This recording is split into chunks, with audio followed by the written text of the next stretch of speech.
नमस्कार साथियों। आज इस वीडियो के माध्यम से छठे चरण की बहाली को लेकर के जो विभिन्न मुद्दे चल रहे हैं उन पर मैं प्रकाश डालना चाहूँगा। और सबसे पहले मैं बीएड को लेकर के कुछ बातें साफ साफ कहना चाहूँगा। पिछले दिनों हाई कोर्ट से बीएड के मामले में जो ऑर्डर आया उसके बाद से बीएड पास प्राइमरी शिक्षकों में बहुत उथल पुथल मची हुई है, हलचल मचा हुआ है। और इस उथल पुथल का लाभ कुछ लोग निजी फायदे के लिए उठा रहे हैं, बरगला रहे हैं शिक्षकों को, गलत गलत सूचनाएं दे रहे हैं, भ्रमित कर रहे हैं और बार बार ऐसा कह रहे हैं कि आप पेटिशनर बनिए तभी आपको लाभ मिलेगा, तभी आपकी नौकरी बचेगी, अन्यथा नहीं बचेगी। ये पूरी तरह से असत्य है, गलत है। अगर कोई आपको यह कह रहा है कि किसी याचिका में पेटिशनर बनने पर ही आपको लाभ मिलेगा तो ये गलत है। आप पूरे मामले को ध्यान से जब देखिएगा तो आपको समझ में आएगी कि हाई कोर्ट का एक फैसला आया है Lalan Kumar Yadav versus state of Bihar में, और यदि वो फैसला निरस्त होगा तो सबके लिए निरस्त होगा और नहीं निरस्त होगा तो किसी के लिए निरस्त नहीं होगा। तो इसमें अगर कोई ये कहता है कि जो पेटिशनर बनेंगे केवल उन्हीं की नौकरी बचेगी और जो पेटिशनर नहीं बनेंगे उनकी नौकरी नहीं बचेगी, तो यह पूरी तरह से गलत है। दूसरी बात कि यह मामला Lalan Kumar Yadav versus state of Bihar है, तो इसमें सबसे पहले तो बिहार सरकार को, स्टेट ऑफ बिहार को ना निर्णय लेना है कि सरकार क्या कदम उठाएगी, क्या कार्रवाई करेगी। कुछ लोग उतावलेपन में सुप्रीम कोर्ट जाने की बात कर रहे हैं, करोड़ों रुपए का फंडिंग कर रहे हैं, चंदा जमा कर रहे हैं, शिक्षकों को बरगला करके, डरा करके, भ्रमित करके और कह रहे हैं कि हम लोग सुप्रीम कोर्ट जाएंगे। इस मामले में अगर शिक्षक बिना सरकार के गए हुए स्वयं अपने से सुप्रीम कोर्ट जाते हैं तो यह उनकी बहुत बड़ी भूल होगी। सबसे पहले कोशिश यही होनी चाहिए कि सरकार इस मामले में अपना निर्णय ले। या तो सरकार इसके खिलाफ अपील करे या फिर कोई बीच का रास्ता निकाले, क्योंकि सरकार पर स्वाभाविक दबाव है और सरकार की स्वाभाविक जवाबदेही है कि उनके जो कर्मी हैं उनके हितों की रक्षा वो करे। आप शिक्षक हैं, सरकार के कर्मी हैं और सरकार की ही पहली जवाबदेही बनती है कि अपने कर्मियों की वो रक्षा करे। इस मामले में अगर शिक्षक अभ्यर्थी कुछ लोगों के बहकावे में आकर के हड़बड़ी दिखाएंगे तो उनसे ज्यादा दिग्भ्रमित कोई नहीं होगा। शिक्षकों को यह समझना होगा कि फैसला सरकार के खिलाफ आया है, सरकार को इसमें कदम उठाना चाहिए और अगर सरकार आपके साथ खड़ी होगी तब आपका कोई कुछ नहीं बिगाड़ सकता है। लेकिन अगर सरकार आपके खिलाफ खड़ी नहीं होगी तो ये जानिए कि आपके लिए बहुत मुश्किल होने वाली है, बहुत बड़ी मुश्किल हो सकती है।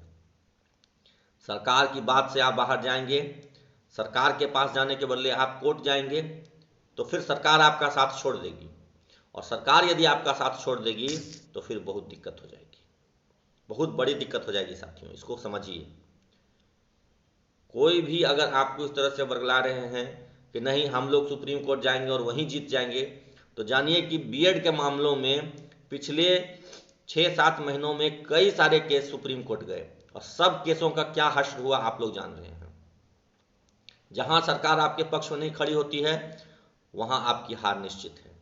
यदि सरकार आपके पक्ष में जाती है तब फिर राहत की पूरी उम्मीद है कि आपकी बहाली को सुप्रीम कोर्ट में जो Devesh Sharma versus state of Rajasthan का मामला है उससे अक्षुण्ण रखा जाएगा, उससे अलग रखा जाएगा और आपकी बहाली पर कहीं कोई आंच नहीं आएगी।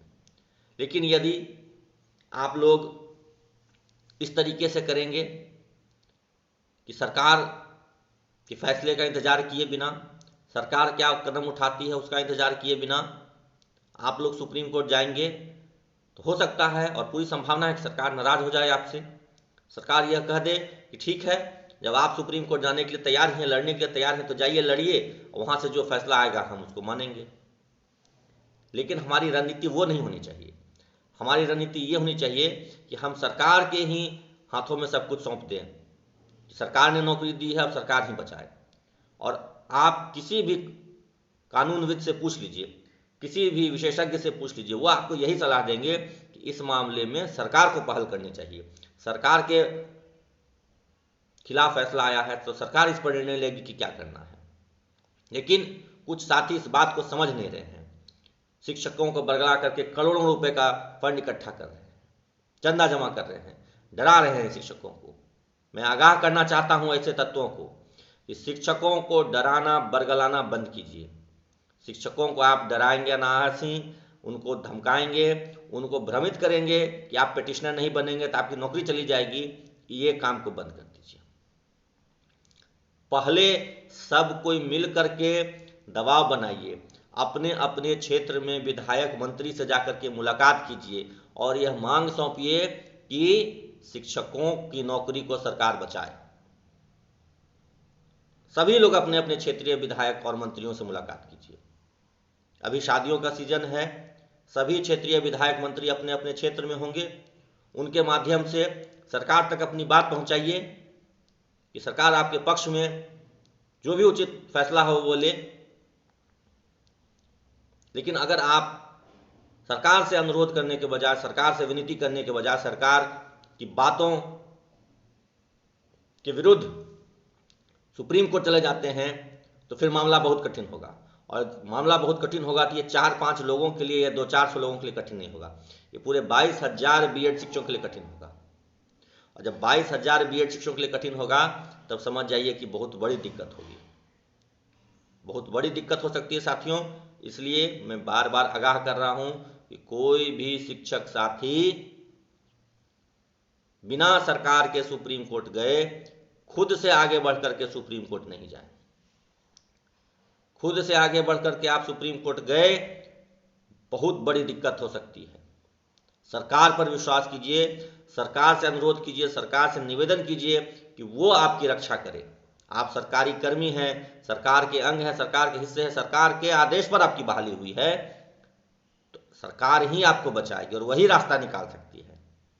आप में से कोई भी अगर यह भ्रम पाले हुए हैं कि सरकार से लड़ करके आप जीत जाएंगे तो आपकी बहुत बड़ी गलती है, बहुत बड़ा आप लोग गलत कदम उठाने जा रहे हैं अगर ऐसा सोचते हैं तो। सरकार को समय दीजिए, 90 दिन का समय होता है सरकार के पास। 90 दिन में सरकार फैसला लेगी, विभाग फैसला लेगी कि इस मामले में कैसे आगे बढ़ना है। इतनी हड़बड़ी ठीक नहीं है। कुछ लोग कह रहे हैं कि लिख करके दे दे। क्या सरकार कभी लिख करके देती है क्या कि हम कोर्ट के फैसले को नहीं मानेंगे? सरकार उसके कानूनी पहलुओं को समझेगी, उसके खिलाफ कानूनी तैयारी करेगी और उसके बाद अपील करेगी। अगर आप यह कहते हैं कि आज हमको लिख के दे दे, कल लिख करके दे दे, एक सप्ताह में लिख के दे दे, तो ऐसा नहीं होता है। 90 दिन का समय होता है और 90 दिन में सरकार फैसले का अध्ययन करती है, कानूनविदों से सलाह मशवरा करती है, उसके बाद उचित निर्णय लिया जाता है।